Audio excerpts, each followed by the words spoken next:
All right. Well, good evening, everyone. Welcome to our unit leader orientation for week 2 of Scouts PSA Camp 2024. We're really happy to have you all with us here tonight.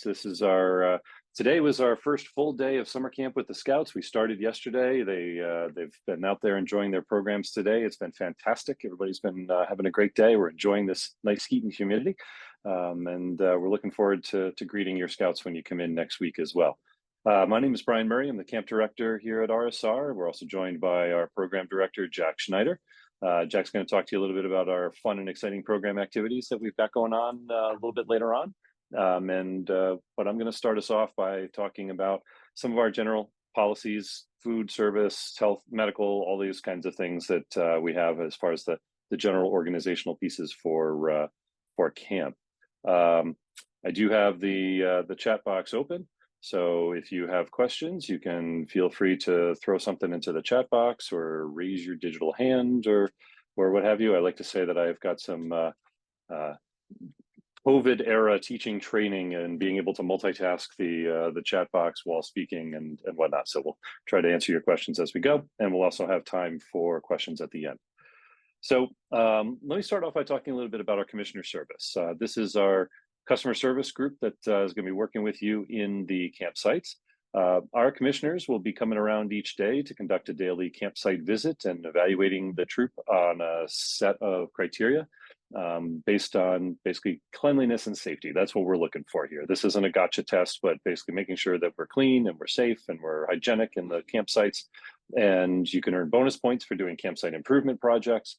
So they'll be around each day. The nice thing about that is the top score of the inspections each day has the honor of being our honor troop of the day, and they get the opportunity to lower the colors at retreat and also raise the flag the next morning as well as their troop flag. So that's a nice little perk there for the Scouts. This is an important part of our communication as well. The commissioners, as they come to visit your troop, these are folks that are there to help you to make sure that you're having a good experience in the campsites and in the camp. And if you have concerns or good things, bad things, whatever to communicate, you can use them as a vehicle to communicate back to us. You're also, of course, welcome to talk with us at any time. But having those commissioners in the site is a nice way to check on you, see how things are going. We do always like to remind folks that as part of the cleaning process for the latrines each day, that every latrine has a bin of wood chips, kind of pine shavings that are located in a large, usually a big Tupperware bin near the latrine. If you place one small handful, not a me-size handful, but a small, tenderfoot scout-size handful of wood shavings down each sitting hole each day in the latrine, that helps with the composting process and it helps with the smell as well. The other thing that really helps with keeping down the smell, making sure that the lids on the seats are kept closed anytime that they're not in use. And that helps with the process of sending the air up through the pipe. So a couple of tips, for latrine maintenance. Our quartermaster is part of the trading post building, right? There's a space in there where we have lots of troop gear, cooking equipment that you might need for service projects and other things like that.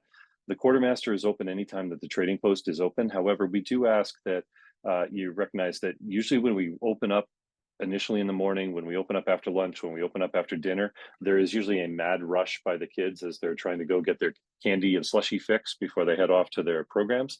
And it's very difficult for the trading post manager to go get things from the quartermaster when she's got a floor full of kids looking to buy stuff at the cash register. So if you can give us a little bit of time there to let folks get through, and then we'll be happy to take care of anything you need. If you need something more quickly, or if the trading post and quartermaster happen to be closed, just stop by the office and we'll take care of you. We have toilet paper up here, we've got garbage bags, we've got those basic things that you might need, and if there's something down in the quartermaster you need, we'll be happy to go get that for you. So just keep that in mind throughout the week if there's anything that you need.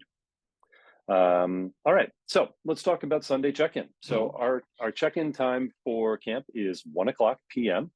Please, we ask that you please do not begin arriving in the parking lot until 12:30. We oftentimes have units that arrive significantly earlier than that, and it's not a great start to the week for the Scouts because they're up kind of standing around itching to get into the site. They want to get going on their week of camp, and it's hot sun and they're not getting lunch, and it's not a great start because we're still taking care of some staff items. We're making sure that the campsites are ready to go. We have a staff meeting, we have a staff lunch. There's things that we're taking care of, so we can't get to you until 1 o'clock. So we want to make sure that folks are not spending a long time waiting up in the parking lot for us. So 12:30, I know it takes a little bit of time to make sure everybody's there and you want to take attendance and all that stuff, but 12:30 is a really good time to have folks meet, and really not before that. 1 o'clock, we'll have our staff guides go on up to the parking lot to greet you and to begin the process of moving through your Sunday day. First thing that we're going to ask you to do is the Scoutmaster, or whoever's in charge of the troop for the week, is asked to please come down to the camp office and bring a printed roster with you. And the reason for that is, yes, we have the electronic roster of everyone that you've registered. We want to compare the two. We want to make sure that the people that you have with you at camp on Sunday matches the people that you've registered. And if we need to make any adjustments one direction or another, to be able to do that. So Scoutmaster goes down to the office. Troop guide, along with other adults, takes the rest of the scouts down to the campsite. And so it's really important that the Scoutmaster not take the medical forms with them when they go to the camp office. If you take the medical forms with you, the troop goes down to the campsite, the medical officer may be ready to go, waiting for you in the campsite or right next door to your campsite. But your troop ends up having to wait until the Scoutmaster comes down in order to begin the med check process. So if you send those medical forms down with the other adult leaders that are traveling with the scouts, that can helps to jumpstart your day and make sure that you start to get through the medical check process. On the clipboards that the guides have when they come up to see you, they will have a vehicle permit for one vehicle to be given to you to transport troop gear down to the campsite. We do ask that pass is for one vehicle at a time. If you have multiple vehicles that have gear, you can relay. You can bring one vehicle down, unload it, bring it back up, hand off the pass to the second vehicle. They go down and unload, so on and so forth. Those of you that have been with us before recognize that a lot of the roads in camp are there's points where it's really only a one-way travel, particularly along the back road. And so the more vehicles we have in camp, the more difficult it is for everybody to get where they need to go, including staff vehicles that are trying to support the Sunday check-in process. And so we really need to keep it to one vehicle per unit as you're checking in at a time, right? You can certainly rotate those through. And then that vehicle pass, as soon as you're done with the check-in on Sunday, you've got all your gear in, that pass needs to be brought back up to the camp office to be turned back in.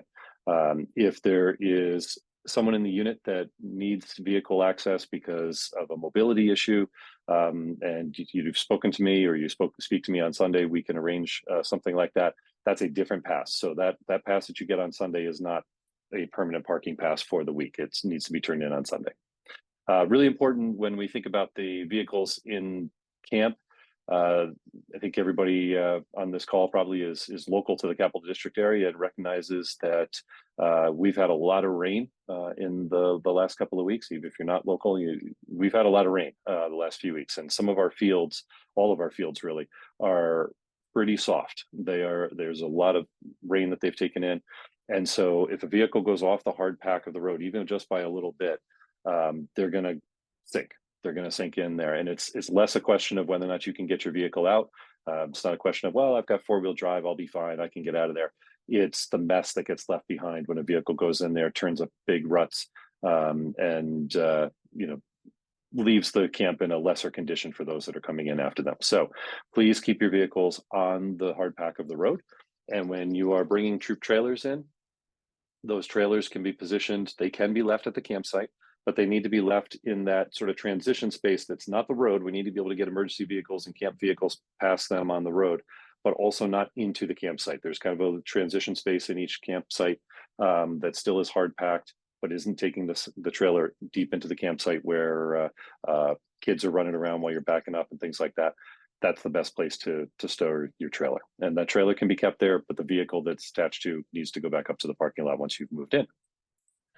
All right, from health and safety standpoint, I really want to emphasize this. This is very important because this is a significant change since last summer. Hopefully you are all aware that last September, introduced a new national policy. This is for all scouting overnight activities. All adults, first of all, actually, I'll get to that part on the next bullet. Sorry, my bullets are out of order. All adults need to have current youth protection that are coming to camp. They must have current youth protection certification, and all adults must be cleared through the New York State background check process. So it's very simple, very easy to do that. If you haven't already, there is a link right on the front page of our camp website, rsrbsa.org, that has a link to the Google form that we use to collect information about the adult leaders so that we can run that background check. Essentially, for the background check, we need name and date of birth, and we collect a little bit of additional information through that form as well regarding youth protection certification and things like that.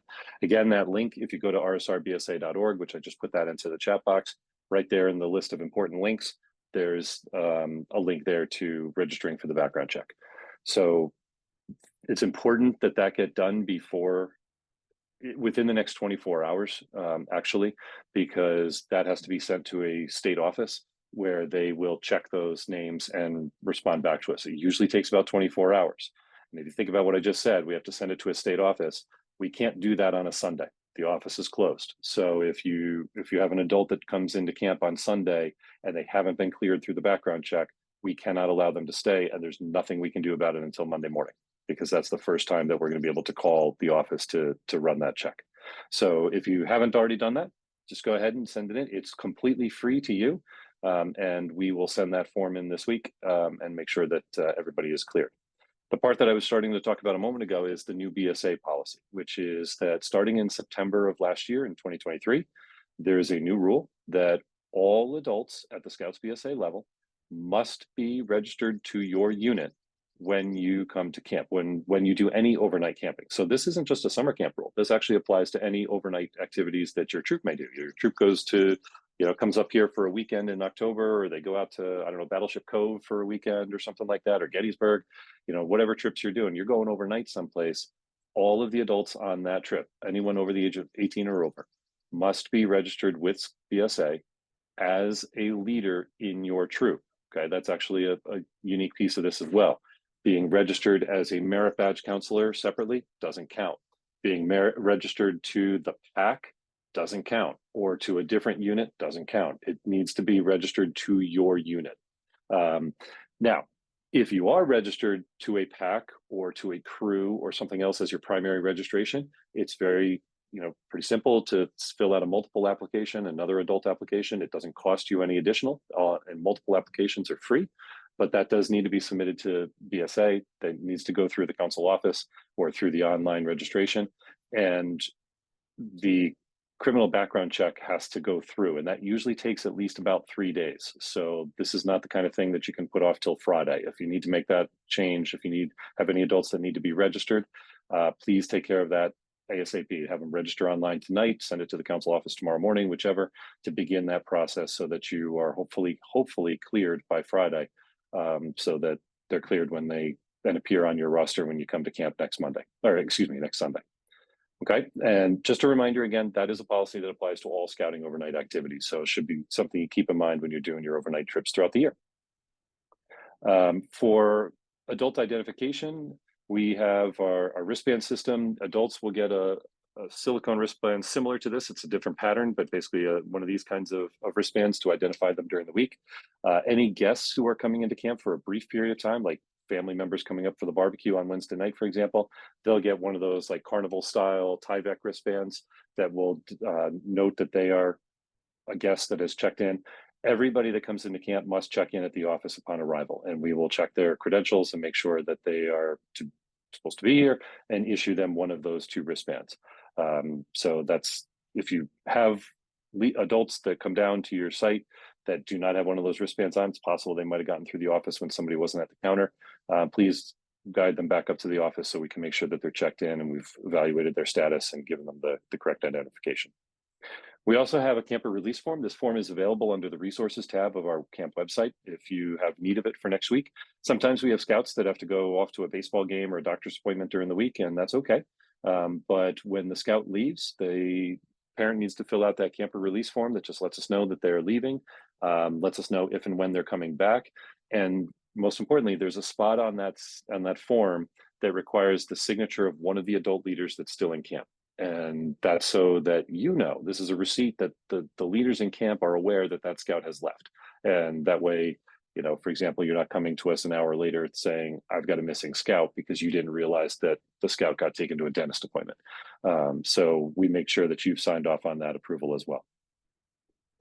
Please encourage everyone to use the buddy system at camp. This includes adult leaders, right? It's a really good idea to make sure, slip on a trail, got somebody there to help you out. But it's really important for the scouts especially. We have the sign in, sign out system that includes the signing and signing out from the buddy board in your campsite, as well as the books around in the different program areas. And then for our emergency procedures, we'll talk about this in the dining hall on Monday morning with all the scouts, but so you are aware, we have one siren that goes off. It's a kind of a flat monotone siren that goes off 3 times a day at 7 o'clock, 12 o'clock, and 5 o'clock. We would use that in the case of a lost camper, or lost bather.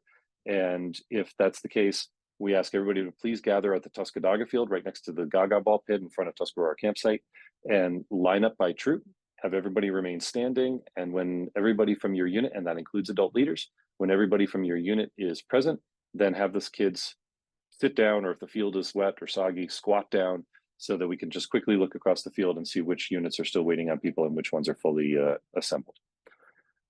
We have a second siren that we use for severe weather, and that's called the Yelp. And if you hear that, it's very much like an emergency siren, like a police car, an ambulance type siren. We need everybody to get to the dining hall or to Seneca Lodge down at the waterfront. We ask that everyone go to whichever of those 2 locations is closer to where you are when you hear the siren. And we will take attendance in both locations and make sure that we communicate with you to make sure that everyone is fully accounted for in one of those 2 places. And we will have staff in both locations to facilitate this. We have a third emergency procedure. I don't talk about this in the context of the scouts and the dining hall. This is something I just frankly don't want them really thinking about much at camp, but it's something that we want to make sure you're aware of, and that you and the staff will facilitate this should it become necessary. Unfortunately, there have been camps and recreational programs across the country that have fallen victim to active shooter situations. If this happens, we really don't have any facilities in camp that are, to use the terminology, hardened against such an incident. And so the best recommendation from those who advise on this is to simply run into the woods, right? It's to get away from a potential threat. So we will communicate this if necessary through our radio communications to the staff members. We will communicate this through the Remind system to you all. Remind system is something I'll talk about in a moment, and put that alert out there. And if that alert gets out there, then the instructions are basically just to run as deep into the woods and find cover as you can until law enforcement comes in and clears the area. And that would be the best way that we can approach that particular situation that we hope we never ever have to deal with. When you check in on Sunday, we're going to give you a strip of flagging tape that we ask you to please put on the tent or lean-to of the leader who's in charge for the unit for the week. And the reason for this is so that if we need to get a hold of you in the middle of the night, if there's something that happens, if there's severe weather headed our way, we're not going to rely on the siren for that in the middle of the night, because chances are, especially if it's raining, you're not going to hear the siren if you're asleep. So we will go to the campsite, we will wake up the adult leader based on that flagging tape, and we will use you to help wake everybody else up and get them to where they need to go for secure shelter. The other situation is we get a phone call from home that there's been a situation at home, parents need to get a hold of a child, or they need to come up and pick up a child. We don't want to stand in the middle of the campsite yelling the kid's name until we find out where they are. We're going to go to you, and we're going to ask you to help us identify that child and quietly move them to where they need to go. So promise we're not going to drop your tent on you, or dip your hand into a warm bucket of water or something like that, or any kind of sort of punking of the adult leaders. It's in the middle of the night. It's just to make sure we have flagging, or we know who to get a hold of in the middle of the night if necessary. Continuing with our health and safety, that's a picture of Josh Clark, our health officer. He's our health officer this year, and so want to make sure you all put a name to the face and know who to look for when you're looking for medications and medical help. A couple things to keep in mind: all medications need to be in their original containers. This includes over-the-counter medications, things that you can get just at the pharmacy, like Tylenol and things like that. Everything needs to be in its original container. All prescription medications must have the patient's name on it. So sometimes we get situations where a parent and a child share the same medication and they just kind of treat it interchangeably. Like, we'll take a pill out of the parent's bottle and give it to the child. We can't do that. The bottle has to have the child's name on it for any prescription medication. Can't be a sibling, can't be a parent, has to be their child. We do have 3 AEDs, the automatic defibrillators, should one of those become necessary. 3 different locations in camp. One is at Aquatics in the ice house, which is the guard house for the lifeguards down there at the beach. The second one travels with Josh at all times, and if he is off duty, if he's left camp or whatever, he hands it off to the next person who's covering for him. We compare it to the president's nuclear football that he travels with at all times, and that gets handed off to whoever is going to be covering for the health officer. And the third AED is located in the camp office. We did move it slightly this year. So if you're used to seeing it when you first walk in, and you got the counter right in front of you, if you're used to looking and seeing it on the wall right next to you, it's now in the conference room, just on the other side. And it's just inside that door. And that's just going to make it more accessible for our camp masters during the short-term season from fall to spring. But still in the camp office, just on the other side of the wall from where you're used to seeing it. Talked about limiting the vehicles in camp. Please also make sure that we limit speed limits to 10 miles per hour or less as traveling through camp. No riders in the backs of pickup trucks or on trailers or anything like that where riders could possibly be ejected from the vehicle. We talked about keeping vehicles out of the campsites and off the grassy areas. So all that's really important when we're talking about our vehicle access. For communication, I mentioned the Remind Alert system. We've used this pretty successfully over the years to communicate with folks in camp. It's an app. You may use it with your kids at school. You can get alerts either via text message or via notifications from the app. To join our Remind notifications for next week, you can either add this class if you have the app already, or download the app. You can add a class to RSR24, or you can simply text at 2RSR24 to the number you see on the screen there, which is 81010. And that will add you to our Remind Alert system. We also have the Firestarter newspaper, which is our daily newspaper in the cafeteria, and that is posted to the Facebook page of our assistant ranger. His name is Ed Keelan. I'm putting that in the chat box right there. If you want to look up Ed Keelan on Facebook, his Facebook page is entirely just camp stuff. He is the Thunderbird Club and camp stuff. So he posts oftentimes the newsletter onto the Facebook page if you want to check that out or have any parents look at that from home.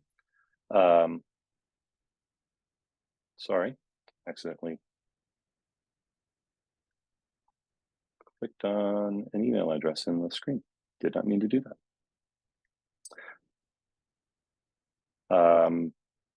Our email addresses are on the screen here. campdirector@rsrbsa.org gets me. Food@rsrbsa.org is a way to communicate with our chef, Sean Dibble, who's coming back to us for the 4th year. He's doing a great job for us. We love him. And medical@rsrbsa.org is a way to communicate with our medical officer, Josh Clark. And all of those addresses are available on our website as well. All can give you a direct link to us. For the dining services, there's an even better way to communicate with Sean. We do have a buffet style service, and we have this QR code here that takes you to a Google Drive, Google form, I should say, that if you have anybody in your party that has any allergies or dietary restrictions, you can go ahead and hit that QR code that I'll leave on the screen here for a moment, and that'll take you to the Google form where they can fill it out and let Sean know what's going on. The sooner that happens, the better, so that Sean can order appropriately for any accommodations that need to be in place for next week. He does a great job taking care of people, but we need to know in order to have the food on hand when you get here. So that's a great way to let him know. And then on Sunday, we ask that the scout go and see Sean. Well, this will be part of the tour as the scouts go through camp. Go and see Sean personally so he can put the name to the face and know exactly who he's helping with particular meals. Wednesday lunch will be in the campsites as always. We will deliver that. Everybody gets the same particular entree to cook, but we'll get that out to you guys and you'll be able to cook that in the sites. We offer optional patrol cooking the rest of the week. So basically from Monday breakfast to Friday dinner. There's a sheet in your Scoutmasters package that you'll receive where units can order food off that list and have it delivered to the site, and you prepare it in the campsite as patrol cooking. The one thing we ask is make sure, sometimes troops ask, does it have to be everybody eats out? No, it doesn't. You could have some kids eating out in the campsite. Maybe they're working on cooking merit badge. Others are going to eat in the dining hall. As long as there is 2 deep leadership, youth protection policies are being followed in both locations, with adults being with them in both spaces, that's perfectly all right. We will come around to collect garbage each night. The garbage collection usually happens shortly after dinner. And of course, if you've been here before, the first thing that happens after dinner is everybody from the troops scatters to the 4 corners of the camp to go to all the fun evening programs that Jack's going to talk about in a couple of minutes. And so nobody goes back to the campsite to put the trash out. So vehicle comes by and there's no trash that's been left out. Please put the trash out before dinner. And that way, when we come by, it's ready to go. And you just put it outside the entrance to your campsite and you're good to go. Okay. Our family night barbecue is on Wednesday night. Serving will begin at 6 p.m. We do advise that if parents are traveling to come on in, we typically are starting to reach the end of the line and looking at seconds, switching to seconds mode somewhere between 6:20 to 6:30, depending upon the size of the camp that week. The next week's being a smaller week, it will probably be closer to 6:20. That will get people through that line. So parents should be aware if they're coming later than that, we may be out of food because we've already shifted to seconds mode and served everybody through that. So they really want to get here by 6 or shortly thereafter to make sure that they're able to get through the line. Tickets are available online through trcscouting.org, or they can be purchased here at the door. Tickets cost $18 for ages 11 and up, and $15 for ages 10 and under. And again, those can be purchased ahead of time. Makes things quicker and easier. When you come into camp, you still need to come in and get your bracelet. You still need to come in and get your actual physical meal tickets. We just check you online, make sure, yep, you've purchased online, check that box off, hand you the tickets, and off you go down to the barbecue. But as always, everyone needs to sign in the camp office when they come into camp. That includes parents on barbecue night, and that's when they'll get their tickets. All right, so following that, we'll have a campfire about 8:15 to celebrate the scouts and all the great activities and programs that they're doing for the campfire. They do their songs and skits and cheers. It's a great time. So that'll start around 8 to 8:15 on Wednesday night, and we'll make an announcement on that after dinner. Troop photos get taken on Monday night. They are $10 each, and we take them right after dinner. Just took the troop photos a little while ago before I hopped on with all of you all. And the photos come printed with a nice fancy border with text and pictures and stuff like that surrounding the troop photo. So if you would like to get a photo ordered, $10 a piece for the family to do that.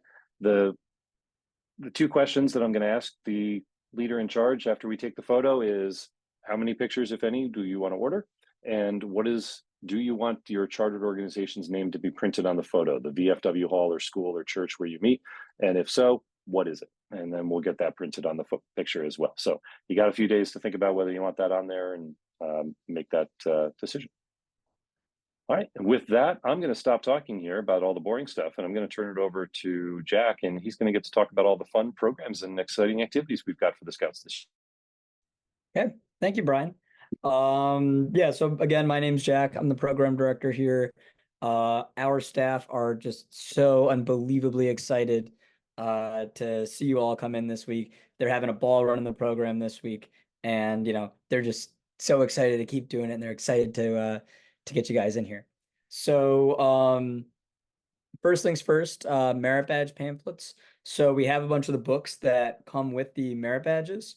So, these have additional resources if scouts need any help with anything. Any sort of additional resource is usually listed in these merit badge pamphlets, and those will be out in each individual program area that corresponds with the merit badge. So if you're looking for an environmental science merit badge book, for example, you'll find that in ecology, etc. We also have the merit badge verification form. This is important to do either on Sunday or if you can prior to coming to camp. This helps us figure out what prerequisites were done. So most of our merit badges in camp, the vast majority, can be done entirely in camp, but some of them have some other requirements that we can't quite facilitate here.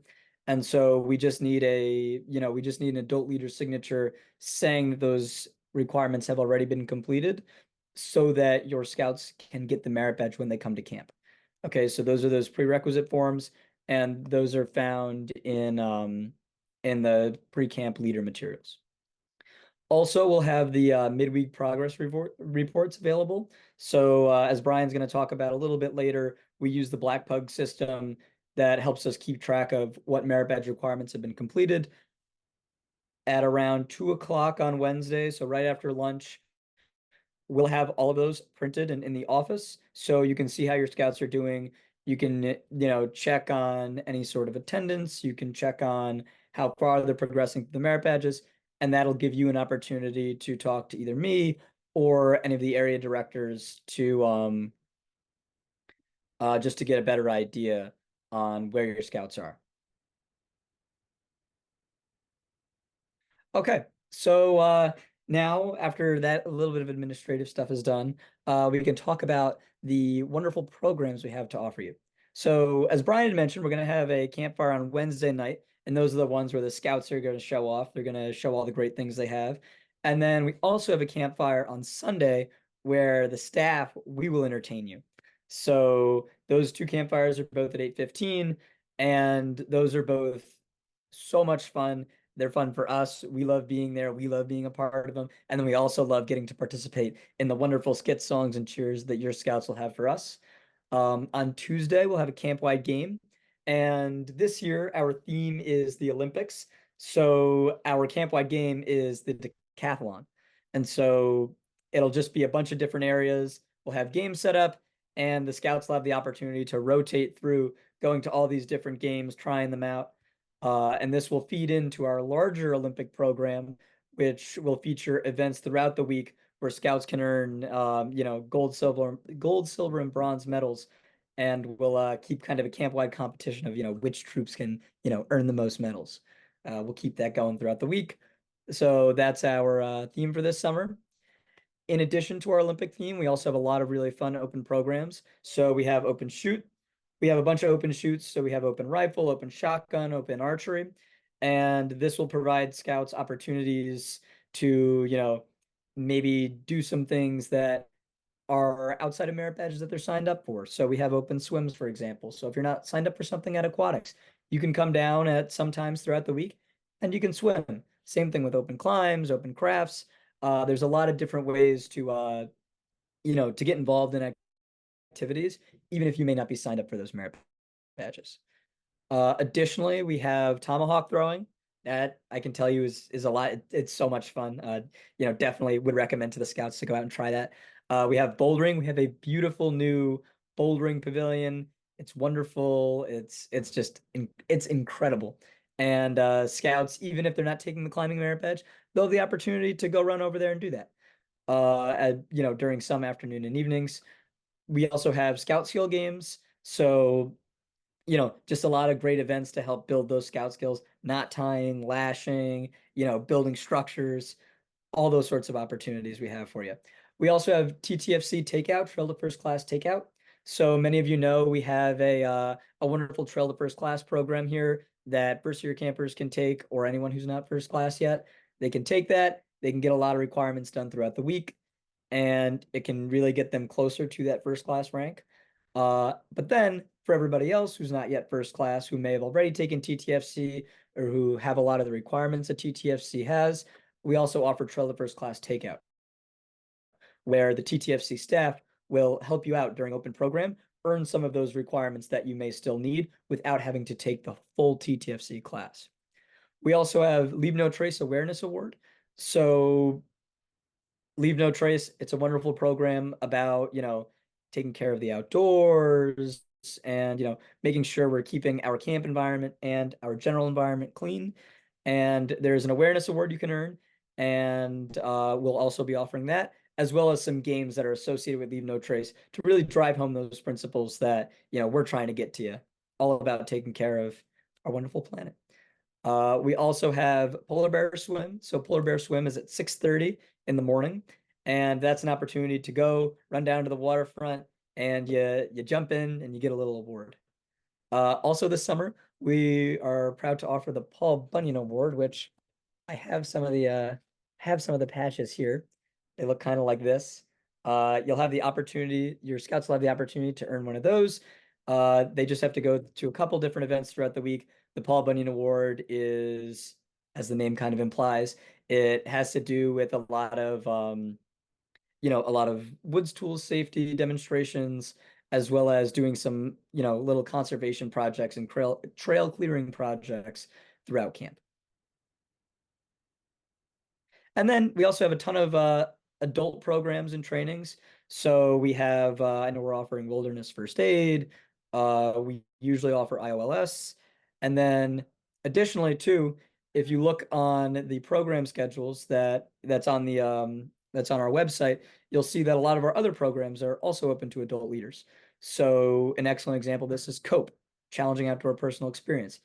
That involves a lot of games and involves a lot of teamwork, as well as you get to take a trip out to our high course. That's something that's also available to adult leaders as well. Another adult leader training we have is aquatic supervision. So this will help you on a lot of the water safety things, as well as things about boats, as well as supervising swimming and aquatic events. And then additionally, we have Merit Badge Completion Day on August 11th.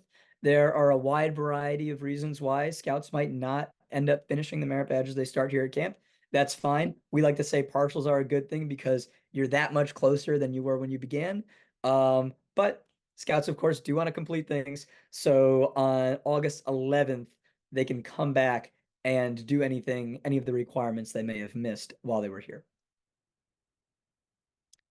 Then we also have a STEM week. So STEM week this year will be August 4th to the 10th. So that's August 4th to the 10th. That would be our 5th week of camp.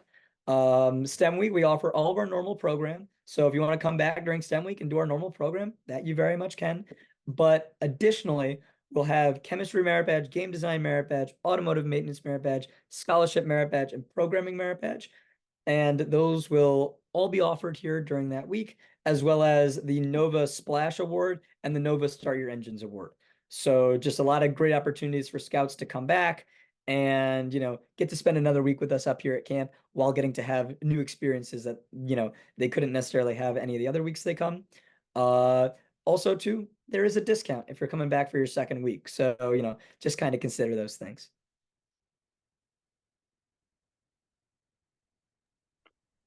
All right, thanks, Jack.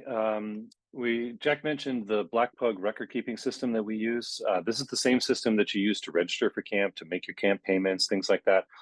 It is also being used to track our merit badge progress for our scouts. And so our staff records all of the merit badge progress, as well as the different awards that are offered at camp, in Black Pug. And that remains a permanent record for you as long as the council continues to use Black Pug, as long as you have the person that had set up the account for the reservation for that week.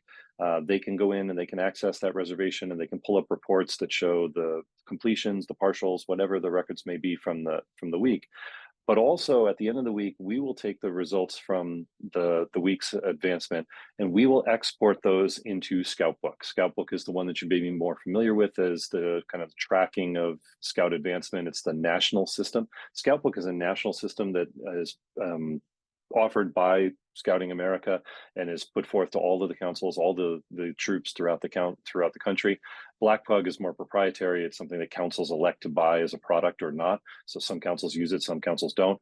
That's why we take all those records and we will export those records into Black Pug. There are some exceptions, and those exceptions are driven by national policy. It's not on our end, but Black Pug, Scoutbook rather, does not accept records of partials.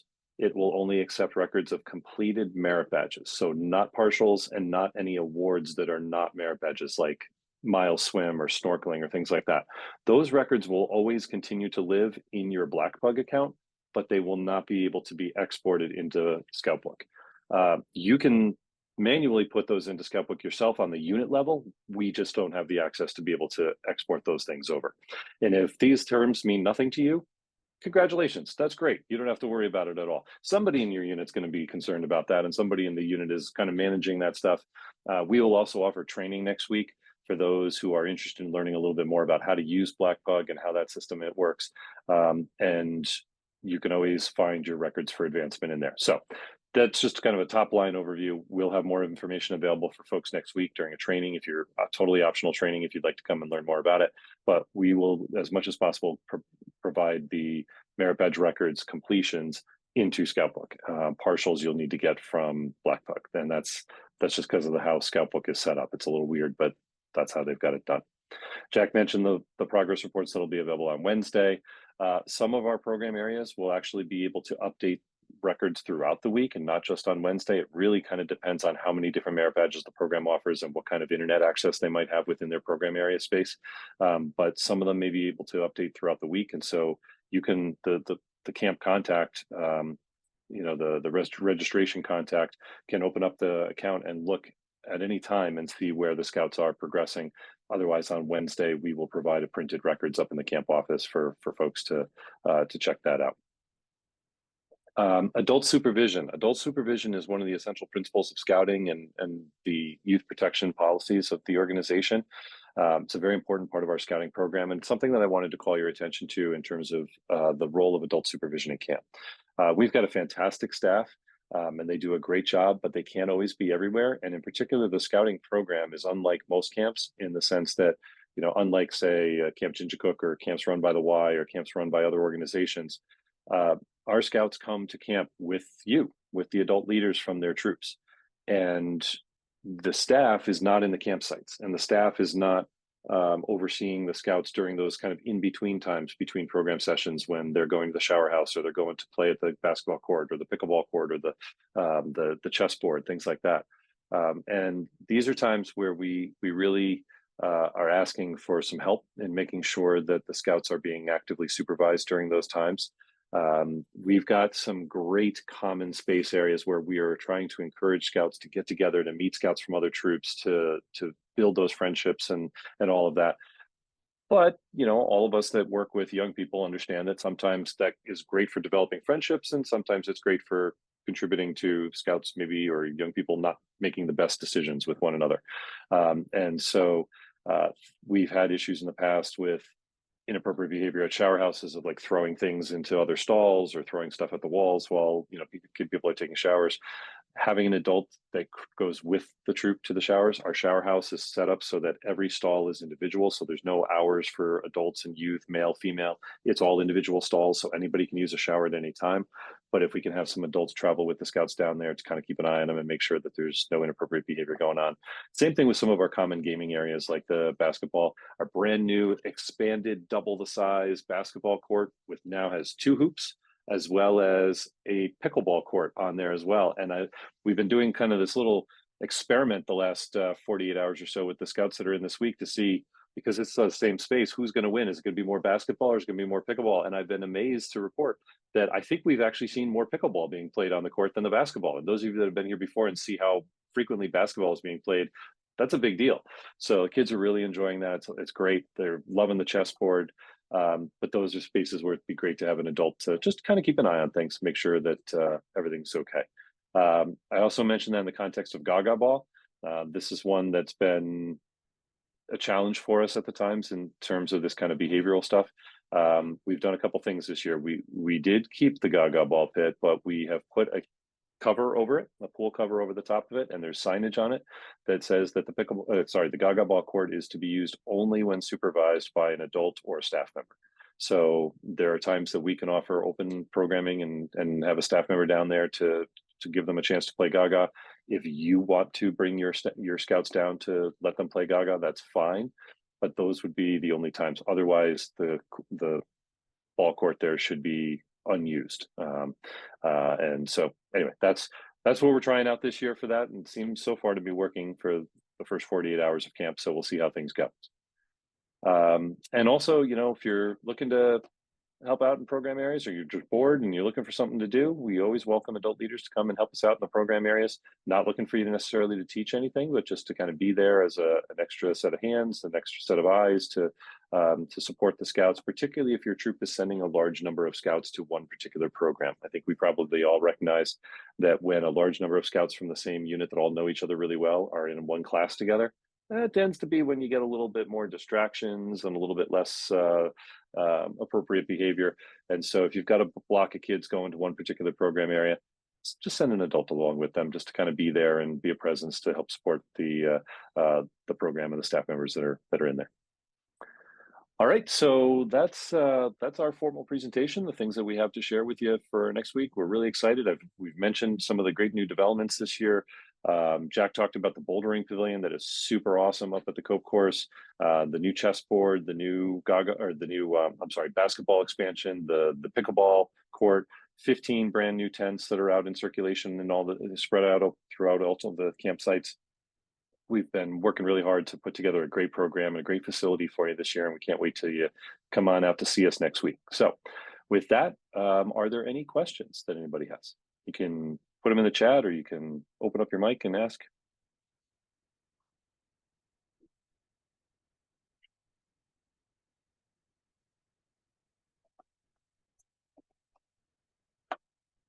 No questions.